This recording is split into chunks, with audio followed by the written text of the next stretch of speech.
and welcome to the Play-by-Play, a sports media talk show from the wonderful folks at Awful Announcing, where we have some media rights deals to discuss, Brendon. We do. We do. Sorry, I think my internet froze up for a second. To you, if you were wondering if we had them, we do have them. Apple, of all people, going to be a major point of conversation today. I don't still really know do they fall under the group of companies we actually have to cover? I kind of never can tell, but they're here today. I think they're barely over the line. We will cover that Apple MLS updated deal later in the show, but I think the lead today is MLB announcing their new set of media rights deals with ESPN, NBC, and Netflix.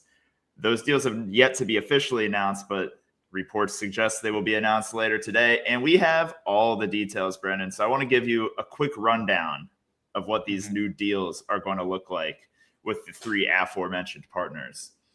ESPN, probably the headline here, will acquire rights to license MLB.TV, the league's out-of-market package akin to, NFL Sunday Ticket.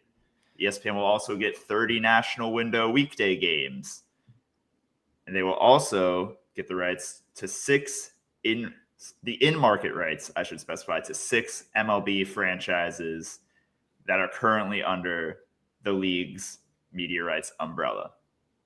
NBC will get Sunday Night Baseball, essentially the old ESPN package. So they're getting Sunday Night Baseball, the wild card round, and then they're also adding the Sunday morning games that were on Roku the last 2 seasons, but had started out on Peacock, ironically enough, the season before that. Netflix is getting just kind of a handful of one-off events. So they're getting the opening night, they're getting Home Run Derby, Field of Dreams, those types of games. They're paying kind of what I would say is an absurd amount of money just for a handful of games. But we'll get to all the financials in a minute. So top line takeaways, Brendon. What do you think of Major League Baseball's new short-term 3-year national media rights deals? A lot is riding on this, right? I think, you almost can never talk about anything in baseball without eventually getting back to, do the players and the owners want to, I don't want to say a word that's going to get our stream demonetized or something. Do they want to do very bad things to one another, right? Like, that's kind of always the question for baseball, and especially right now where we are headed into a period that most people expect could very well result in a lockout, right? And so a lot of what baseball is doing business-wise and, broadcast package-wise is all with that in mind, right? We know that, for instance, the local package, the MLB.TV service, and some of these other teams that have gotten booted off of or chosen to leave their local cable networks that are now going to be available on this ESPN ingested version of MLB.TV. A lot of that whole effort by Rob Manfred in the league is with the idea of getting a little bit more money for this local content or reimagining how to make money, right? Then you also have the other side of this, the national side of this, which I see as they just have to get as many partners at the table as they can, right? Like, this is kind of a little teaser. It's an appetizer for these broadcast partners that they would like to at least have as bidders at the end of the decade when the new rights deals actually get renegotiated, the ones that Fox and TBS currently hold, right? And so that's kind of how I see this. It's hard to just look at it as what things are going to be for the next 3 years, because frankly, great, more eyeballs in front of it.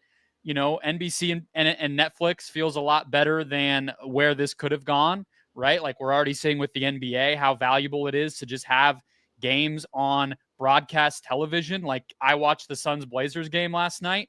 It was crazy to just go to channel 12 on my local TV and it's just on. That feels crazy. And so MLB will get a little slice of that, right? But I can say all those things.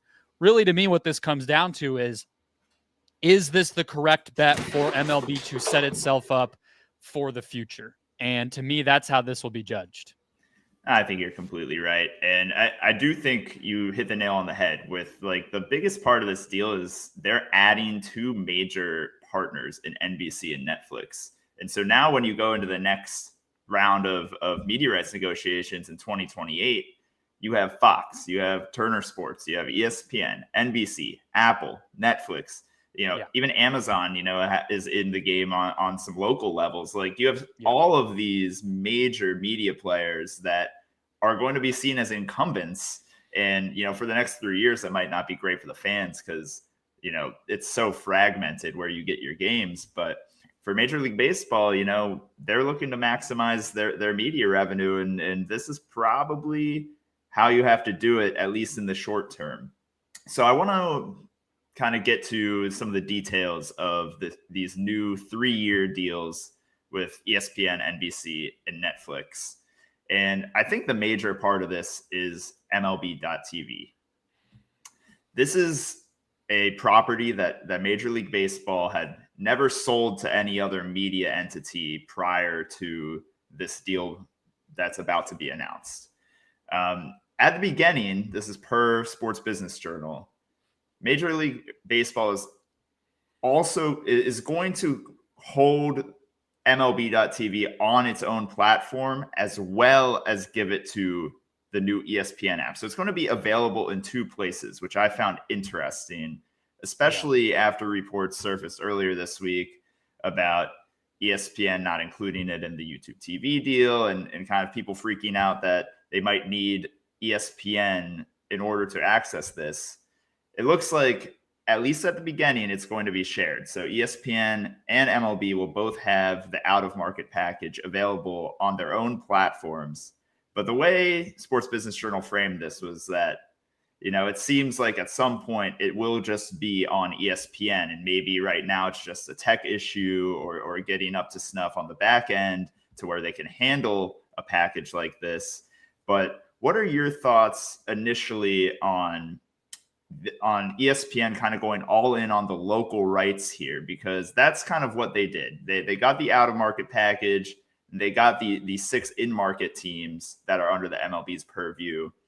The only national games they're going to have are 30 weekday national window games, during the regular season. So for ESPN, it seems pretty clear that their strategy is going local. I think for baseball, at this point in time, for the next 3 years, it makes sense to try to get out ahead and be the destination for those games, because that seems to be where, there might be the most, the largest bidding war come 2028, 2029 is to be the place where this all local in and out of market, whatever. Rob Manfred is very publicly trying to assemble a solution to the fracturing of these RSNs and the local cable model that fans have been so used to watching their local MLB and NBA and NHL teams on for years. If I'm anybody that carries content, I want to be the place where that lands. And so ESPN being first to the table there makes sense. It fits their goal of being a must-have sports subscription place, whether that's through your cable provider or that is independently through their app now. And it's probably more valuable in that way for what their business model is right now than even Sunday nights, until baseball reimagines how it does national games and in doing so, like actually makes them more valuable. I think we've just kind of seen that 1/3 of a big series on a Friday, Saturday, or Sunday, there's just a limit to how much people really care to make that an appointment for their week and in their viewing schedule. Yeah. And I think this is borne out in the financials. This was new reporting from Andrew Marchand earlier today. ESPN will be paying the same amount now that they had under their previous Sunday Night Baseball deal. So they're going to still pay Major League Baseball $550 million per season, but for its new package, that includes the out-of-market local games, the 6 in-market teams, and the 30 national games.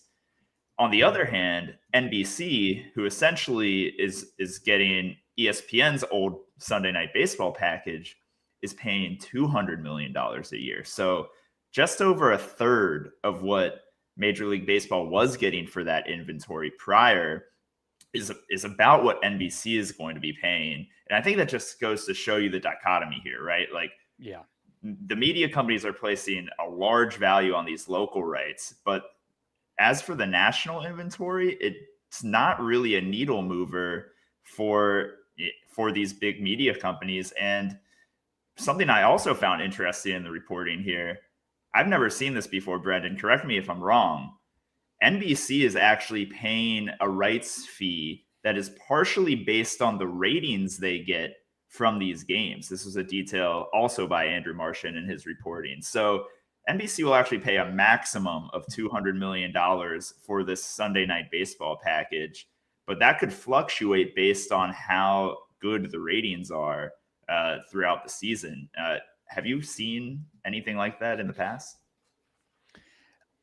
Not that I can remember, not that we necessarily knew about, but I think it just speaks to where we're at with this stuff, right? So I think, to me, like, that's why so much of this, obviously it's a replacement deal for the final part of a package that got opted out of. Like, it is inherently a stopgap. But I think, like, even in the technicalities of each individual part of it, you just kind of see that, right? What's the viewership going to look like? How valuable is a prime time national baseball game with the way that, content consumption is working right now? It's 6 of 30 local teams. Could that become 30 of 30 in the next 3 years? What is the difference between in market and out of market? Like, it just kind of poses more questions than I think it answers for us. But again, I do come back to the fact that even though Major League Baseball is making significantly less revenue on this package now than it would have been, and, there are still so many questions, I think it's good that they will get their games in front of more people this way. And if that happens, if it goes according to plan, then there should be a good amount of demand for their games, and especially their postseason, when they really need that demand to be there in a few years when they strike an entire new package. And it seems pretty clear they're trying to reimagine how people consume baseball in a pretty big way. Yeah. And I think another key detail, just to kind of close the loop on something you brought up, is that any other teams that decide to leave their current local broadcast deals and go under the MLB umbrella here, with the 6 teams that are currently in that group, ESPN would also get the rights to those teams as well for their in-market games. So clearly, like, this is something ESPN has thought about and wanted written into their contract, that they could eventually get more teams in that group. And in a roundabout way, it's funny, right? Like, there's been some conversation about this coming off the YouTube Disney deal that we've been talking about a bunch here, the YouTube TV Disney deal, I should say, where now we're in a situation where, I'll just say in Arizona, right? Like, we lost the D-backs from local cable, from cable locally. Now, though, if I have a cable subscription and I can authenticate the ESPN app with my cable subscription, I can now watch D-backs games again through that, right? Like, is my understanding correct there? Like, I can log in with my cable login to the ESPN app, and now there will be this MLB controlled and licensed version of a D-backs broadcast that I can now get all over again. I believe you are correct for the in-market teams. Yes. For the out-of-market package, so if you want MLB TV, you're still going to have to pay the normal $150 per year subscription fee to get FanDuel Sports Network or whatever. Right. Nothing about that is changing. But I do think for the 6 lucky teams, I guess, if you get ESPN Unlimited, you will just get your local teams. No big deal, just included. So it's just nice. A funny example of, like, this whole dynamic is so circular where we are right now, and as things get figured out, like, what's old is new. And I guess, it's lucky, not for the teams. They're making a lot less revenue off of how this all has played out, but for the fans, if you live in one of those 6 cities, then you're sitting pretty after this deal. Right. I do want to give MLB credit before we move on to Major League Soccer. they were in the aggregate able to secure a larger rights fee than they'd had under their previous deal. Had ESPN not opted out of the Sunday Night Baseball deal in February, but it's because obviously they're selling more inventory, right? So they're selling or licensing MLB TV to ESPN. They're selling the local rights, the additional 30 games that originally no network was airing. So by selling more of its inventory, Major League Baseball is able to actually secure more national media rights revenue. And I think if we rewind back to the beginning of this year, that seemed like a long shot for MLB. Yeah. I didn't think there was any possibility that they would secure the same amount or exceed the amount of revenue they were getting from ESPN each year, but they found a way to do so. It's just a matter of how much value are they sacrificing on their end by giving MLB TV to a broadcast partner.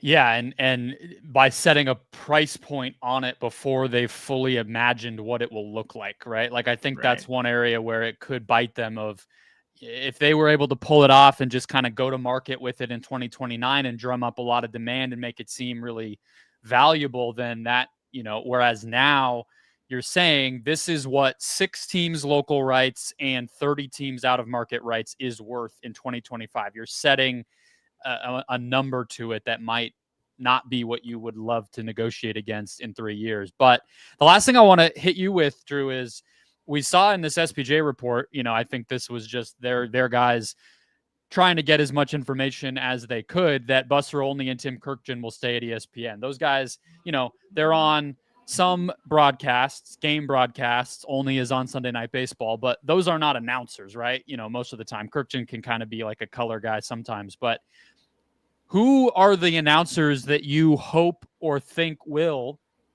get bumped up to these new national windows that are going to be created, whether that is, the Sunday Night Baseball, Netflix, those will probably kind of be like the Christmas NFL where maybe they'll just borrow people. I guess the Sunday morning thing for NBC, like who are the people you could see getting a real bigger shot here that call games for these new networks? Well, I do think at least I believe Carl Ravitch said during the last wild card broadcast on ESPN that they would hope to see, or they planned on seeing you back next year. So that would tell me that ESPN's probably going to keep that booth together for this weekday package of games. I don't know why you would reinvent the wheel there. I know they're not the most popular booth, but that seems to me to be like the most likely scenario. Especially because we know ESPN could get back in on like the World Series or whatever in 3 years. So they could actually end up with more games before long. They don't want to break apart their MLB talent roster. Right.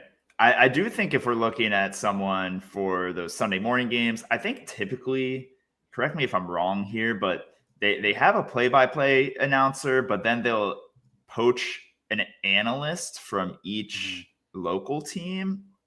Maybe that's what Apple does on Friday. I can't really remember, but as someone who I would like to see on a national package, maybe this is a bit of a homer pick being from the DMV, but I think Kevin Brown is an amazing play-by-play announcer for baseball, and he got a wild card series on ESPN the last few years. I think he's just a joy to listen to, and I think he's a rising star in baseball broadcasting. So he's the play-by-play name I would go with.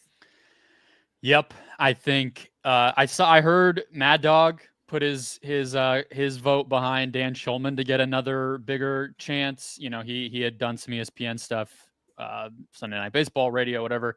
And he obviously was in the spotlight because of the Blue Jays run this year. And then Boog Sciambi, I think, is the other one that'll be a hot name for people. I think he's great. I think he's kind of under visible right now with only doing radio and Cubs and some ESPN national stuff. I think he's great. So those three names, he seems like the ones. He seems like someone for NBC's Sunday Night Baseball to me. For sure. Yeah, and NBC, like we should say too, they're getting these wild card games, so those are pretty well watched. So it's not an insignificant role if you can get it. They'll probably pay decently for that for whoever gets that job. Yeah, absolutely. All right. Well, we'll have plenty more to say about these new MLB deals and the broadcaster shuffle that will come with it in the coming weeks and months as we prepare for pitchers and catchers to report in probably 8 weeks now. We're probably right around the corner from that. But for now, we're going to put that to bed and get to this Major League Soccer deal that has been refreshed kind of out of nowhere, with a lot of major changes coming for MLS in addition to that. So just like the MLB deals, I'll run through the new terms of this MLS Apple deal. The big one, of course, is that they are scrapping the MLS season pass paywall. So no longer will fans of Major League Soccer need to purchase an Apple TV subscription and then also purchase the MLS season pass subscription for $100 a year. Now, any Apple TV subscriber will get access to the MLS games, and that's a huge win for the league right off the bat. You're just getting better exposure, better reach, etc. Another key part of this new deal is being shortened from 2033 as the previous end date to 2029. So they cut off about 4 seasons from their original deal.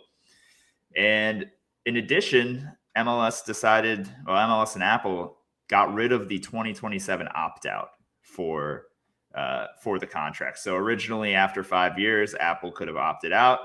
Everyone expected them to do so, given how the deal had gone previously. Now, 2029 is the end, and that's what it is. MLS rights will be back on the market for the season following.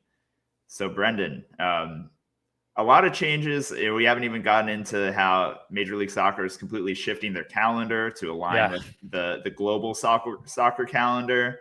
But to me, as a fan of soccer in the United States, I mean, this is so long overdue. I felt like I just wasn't able to follow the league at all. And I'll be honest, I was given season pass by the league. They just sent me a credential, and I still didn't watch it because it's just I'm never opening Apple TV.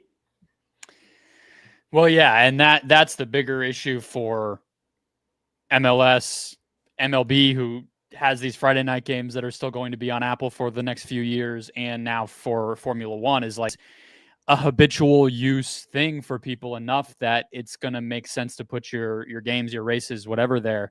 I don't know the answer to that. I think that this gets you a lot closer to just common sense structure that it should have been all along. The season pass thing is so preposterous that when I first started at Awful Announcing and was covering this stuff for the first time and kind of just familiarizing myself with the intricacies, I had to have it I had to research it multiple times over to convince my brain to remember that was actually how it worked, because it's already a lot to get people to pay for something to watch anything. That is the business model that all these companies are trying to do. And then they gave you one more layer of payment that you had to give them. Okay, I want to watch Ted Lasso. Okay, great. I'm paying for this. No, actually, you have to do this other thing on top of that. So getting rid of the season pass paywall is great. I'm not enough of a soccer guy to understand exactly what the switching of the calendar will mean and the shortening of the deal. But, reading the Sportico piece on this, that was the initial breaking news of the kind of the timing and the payment recalibration part of this, that you could tell that Apple's spin on it, the league's spin on it, I should say, was built around, going back to market sooner after the World Cup, which not really, it's still multiple years after the World. It might even be closer to the next World Cup by the time that happens. Right. But if you that clearly seems to be what the league is trying to get out there in terms of messaging, plus this rejiggering of the calendar, to me, it just feels like they are feeling the burn a little bit of falling behind, and I think it's hard for me to do this from a distance because I live in a market that, for whatever godforsaken reason, the league has not been able to figure out how to get a team here. We're the 5th biggest city in the country. Tons of people play soccer. There are so many Hispanic and Latino people that live here that love soccer, who watch freaking Liga MX constantly, and there's no MLS team. So like, I could rant about that all day, but it's hard for me to gauge the popularity of the sport or how it's gone up or down based upon this Apple deal or any of that. But I just think that this was supposed to be a golden opportunity for this sport in America. And it feels like, to me, this is MLS kind of signaling that, yeah, they got $50 million more dollars, whatever, blah, blah, blah. But it's a signal to me that they know that this is not working, and they need to take some more drastic steps to get it to where it's working better for them. Otherwise, they're really going to be behind the eight ball. I agree. And the thing that perplexed me the most about this deal was actually from the Apple side, right? So I think it's safe to say, and based on the little data that we've seen reported, the original deal was not working. MLS season pass subscriptions were in the low single-digit millions. A lot of those people just got it for free, like from T-Mobile, or just by being season ticket holders. So not a lot of people were actually buying this. So what was very confusing to me was Apple is actually paying more now that they're dropping the paywall. So you're losing what little revenue you had, but you're paying MLS more. And sure, like, you might be able to get better ad rates or whatever because more people will presumably watch the games. I think even that might be marginal. We did see they did say that Sunday Night Soccer, which was always in front of the paywall this season, actually did get substantially more viewers than their normal games. That obviously makes sense, but I don't think it's enough to justify a pay increase. And then the other thing is that because this deal was going so poorly for Apple, who's way overpaying, and for a product that's really not moving the needle whatsoever on subscriptions, for them to decide that they're actually going to see this through until 2029 rather than opt out after the 2027 season, which seemed to be like almost a sure thing.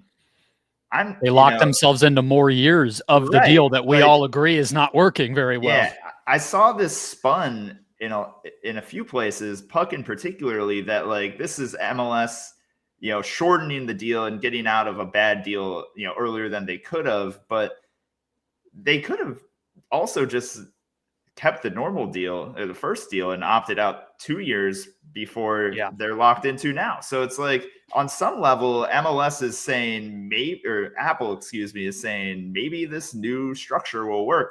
Maybe the World Cup in 2026 brings a new life into the league. Maybe aligning the calendar will allow the league to improve its quality. It's going to be better television windows because you're avoiding football season. I mean, there are some positives here, but it really surprised me that MLS was willing to commit to 2 more seasons. Yeah, it feels like neither side really has the leverage here, right? Like, and I think that kind of brings in like the Apple side of it in general. Like, this is a streaming service that is losing money, that has had to cut its content spend, and probably can't afford to just take the loss and end this deal and whatever that might have looked like, right? And so that's the point where maybe MLS was able to exercise a little bit of leverage on its side, where that's, I guess, a good thing. But the reason that they are maybe wanting to have a longer deal that, again, we all agree is not working, is because they probably also know that if they were to go back to market in 2027, they would not get as much money as they're going to get from Apple, even on a deal that is probably limiting their audience and damaging their overall fan base, right? So it's like this very unhappy marriage where the two people are sleeping in opposite bedrooms and throwing shade at each other to the kids, but they both have to like sit at the dinner table every night and talk about their day at work because there's no other choice. But yeah, see, I completely agree with you. The thing that just is so mind-boggling to me is like, I think you posted in our Slack channel that Apple has cut its content spend from like about $1 billion per year to $500 million, or at least that's the plan. It was $5 billion to $4.5 billion. Okay, is what all it right. is. Yeah, Sorry, and so they lose about $1 billion. They lose about $1 billion total on the service the past couple years, according to a report in March. Right. Yeah. So I feel like the easiest way to cut your content spend would just be, hey, like we're not going to pay Major League Soccer $250 million a year for a deal that's just clearly not working. But yeah, I guess they're gambling. I think that just speaks to the value of sports overall, right? Where it's like, even if it's a problem deal for us, we'd still rather have exclusivity on American live soccer than another pluribus. You know what I mean? Yeah. Like, I think that's probably what they're thinking. And I want to, if I can throw the question I had sent you maybe to close here, like streamers in general, like if we look at Apple right now, they have Friday Night Baseball, which, take it or leave it, it probably is inconsequential to them. F1 at a probably above market rate. You can tell me if you agree with that. And then this deal that we're talking about with Major League Soccer. Yeah. Netflix barely has any sports. Yeah, go ahead. Probably a little overpaid for F1. I would say it's a slight overpay, but it's nothing egregious. Okay. Okay. Yeah, like originally, I think when the original reports came out about that deal, it seemed that F1 TV was still going to be a product in the United States. So F1 fans would have just been able to choose, like, do I want to get this through my Apple subscription, or do I just want to pay F1 directly? It seems like Apple was actually able to strong arm Formula One and kind of pull that back and say, hey, we actually want this exclusively for us. So I think that makes it a better deal for Apple, obviously. But still a small roster, a small lineup. Yeah. Netflix hardly has anything. YouTube is this weird intermediate. It's hard to kind of label them as anything. They have a free NFL game. They have Sunday Ticket. They apparently wanted some NBA, but didn't ever really get that into it. They have this cable company that we've been talking about, that they kind of have access to sports without actually buying them. Point being, outside of Amazon, none of these streamers who have been hailed as the future of where all this is going have really put together consistent sports streaming packages where, you know, they are destinations. Every sports fan has to have them. There's a cohesive brand of what this company's sports streaming identity is. Peacock is kind of just this barnacle on NBC. It's not really its own thing. I want to hear from you. Do you think that that's because those companies don't want to spend, or because leagues are reticent to embrace those deals? Because I think the Apple MLS thing is like ground zero of this debate or dynamic that we're kind of looking at, where you could make a case either way. So do you think it's more that the league side is hesitant, or that the companies are hesitant to spend? I think it's more the companies are hesitant to spend, because right now they're in a market with so many legacy media companies where sports rights are existential to their business. And so inherently, those companies are just going to bid more for sports than, than they probably want to. Yeah. I think like a lot of these deals, if you broke it down, Fox, CBS, NBC, whoever is probably losing money on paper for a lot of their sports rights deals. It's kind of like the ancillary benefits that they're able to monetize. So I think the tech companies, the streamers, are just being patient, right? Like they just want to wait out and see these legacy companies kind of, either consolidate to the point where, all right, they're like a legitimate at scale competitor, or they just fizzle out and then they're able to come and scoop up the rights for a fairer market value. But I do think there's also some hesitancy on the league side as well, because you are inherently trading a bit of your reach for revenue if you're putting your content on a streaming service. So it is both, but I would say I would give the edge to, like, I think the tech companies are just being patient here. I agree with you. And I think that the two examples that illustrate why that's still true, even in spite of how poorly this Apple MLS deal has gone, is what UFC and WWE did this year. Yeah. Where UFC, there's a number. There's always a number, right? Like UFC was willing to sacrifice the visibility, and ESPN Plus is not some kind of ginormous service, but it had been working for them well. And they were willing to sacrifice that existing, much more mainstream Disney-powered entity for going to Paramount Plus, which is a lesser service, not something people are regularly using for sports because the money was just so massive. Yeah. And same with WWE, which is going to go exclusive to the ESPN app rather than, wherever it could have been Netflix or something with a lot wider reach. Both of those reach. Properties threw away the pay-per-view model in doing so. Like, I mean, obviously they're getting paid more money in the deals, but to not have that pay-per-view revenue coming in is a big decision to make. Yeah. And so I think that that's where it is. I just think from the streamer's side, what's fascinating to me, again, just to kind of close with the Apple part of it, is the fact that, like you said, they know they have to cut costs. The service is not successful in the way that they had hoped. And yet they still seem to value sports. Right? Like they're not just cutting it completely. Same with Netflix. Like they won't go all in, but they're still active. They're still involved in every discussion. So yeah, maybe that's just the patience they want to gather. They want to negotiate. They kind of want to just have their finger on the pulse, but they're not out.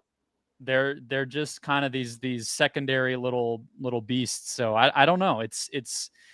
We're 5+ years into these companies being involved, and I still don't feel like I have a great gauge on what the actual value of sports really is to their business model. Yeah, I think it's something that will play out probably over a much longer time horizon than we once anticipated here. But I think that's a great place to close out today's episode, Brendon. Much more to come on all the media rights news and deals, especially with regards to Major League Baseball, who will be making their announcements today. But thank you guys for joining us. Please remember to like, subscribe, find us wherever you get your podcasts, and we will see you once more this week.